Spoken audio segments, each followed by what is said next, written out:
Okay, so we're back at the Redbird Kitchen. Today we're going to talk about cooking up some boneless, skinless breasts.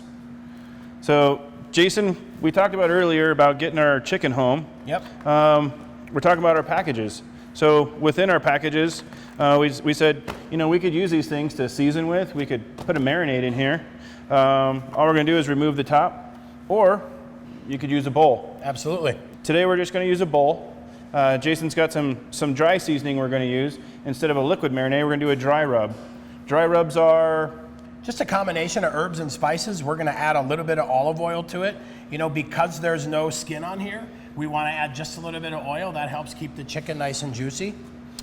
You know, in a liquid marinade, it's actually going to be more of a real liquidy format. So, Yeah, you know, yep. something's it'll coat the chicken completely, where you're not necessarily going to need the olive oil. Not at all. But either way, whether you use a bowl, whether you use the trays, it's all there for you. When Jason's doing this seasoning here, one of the things, always remember, there is a top side and a bottom side to the chicken breast. As he's, getting some oil on here. So if you can see, this is the top side, or what we call the skin side to the breast. Okay, so we do our dry rub. That's our dry seasonings. Now the dry seasonings are going to soak up and activate with the moisture, the natural water that's in the chicken. The bottom side, so that's actually where the rib cage was. Yep. To where the breast was attached to the chicken. So when we're cooking this, we always want to put that skin side, that smooth, shiny side, the side that has a real shiny sheen to it, that's the side we want to put down first. That's going to help alleviate any sticking, any tearing of our chicken. Cool. So now we've got we've got it all rubbed. We put a little bit of oil in there. And the nice thing is, if you want a stronger flavor, let it sit a little bit longer in the rub or in your marinade. We're going to go for the nice, quick, easy one. So we preheated our griddle here. And what we're going to do, just like Eric said, is we're going to put that skin side down first. That helps prevent any sticking. And this right here is a good way to have extra juicy chicken. Now, if you notice, when Jason put the chicken on the grill, it actually started moving and plumped up.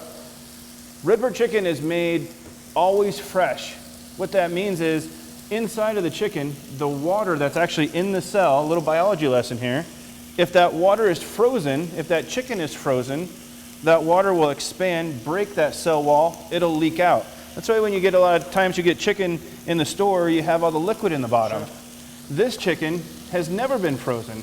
So those cells that still contain all that water, when it goes on the grill, it actually plumps up. That water now turns into steam, and that's what's helping keep our chicken moist, juicy, and tender. You know, and one of the things we love about the Redbird chicken, when we get it from the store, we know exactly what's in it. It has nothing. There's no solutions, no added flavorings, no injections. So when we add our seasonings to it, it's really the first time we've introduced flavor to the chicken. So what's great is we now control it from the package to the seasoning, into the cooking method, and then back onto the plate. Exactly.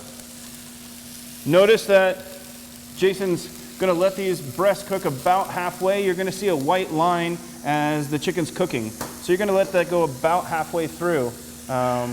When you have marinades or rubs that have a lot of chunky herbs and seasoning, just be a little bit more mindful that those aren't going to burn. Yep. Yeah, and we'll let them cook. We like to take the chicken to 165 degrees. The fun thing is there's this cool thing called carryover cooking. Carryover cooking is great. It's actually what the chefs use in the restaurants. So our ideal temperature when it's completely finished is 165 degrees. We can use a temperature probe and do an internal temperature, and we can actually take that chicken off at about 162 degrees because it has enough heat and energy inside of the chicken that when I bring it out and I put it on my plate and carries over. I'm going to finish, maybe my vegetables. I'm going to, my household, I'm going to say, hey kids, everybody round up, let's get our hands washed. Yep. By the time all that happens, that chicken will now be at 165 degrees. Or more. Depending how much it cooks. Very true. Absolutely. So as the chicken here is cooking, we're going to show you, so this is what the exact same product, these are the same herbs and seasonings that we used.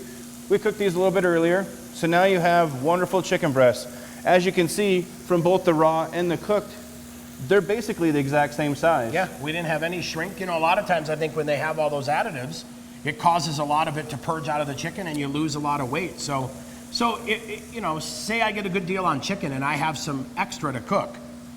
Easy to freeze, easy to cut into strips. It is easy to freeze. The difference with refreezing or freezing Redbird chicken to begin with, this chicken has never been frozen at all. So if you were to take this and properly put it in your freezer and you were to freeze it, it's the very first time. Yeah. If you buy some chicken from the grocery store that may be on sale, it's typically already been frozen once. So if you're now going to put it in your freezer, that's the second time it's being froze. So you're going to have some of those cells that I talked about earlier that are already broken. You're going to put it back in your freezer, and then when you pull it out again, you're going to have some more loss. It's not going to be the same size as when you started. Well, it's not going to taste the same either. Exactly. That's where that dry chicken really comes from. So now that we have our completed cooked chicken, I can slice it up. I can put it on a salad. Beautiful thing with Redbird chicken, because there's so much moisture still in this product, I can pre-cook. I can have a chicken breast for tonight. I can have an extra one for tomorrow and cut it up and take it as a salad. So some leftovers. Do a little extra work today, have a little easier time tomorrow. Exactly. I like now I it. got my lunch ready to go. Very cool.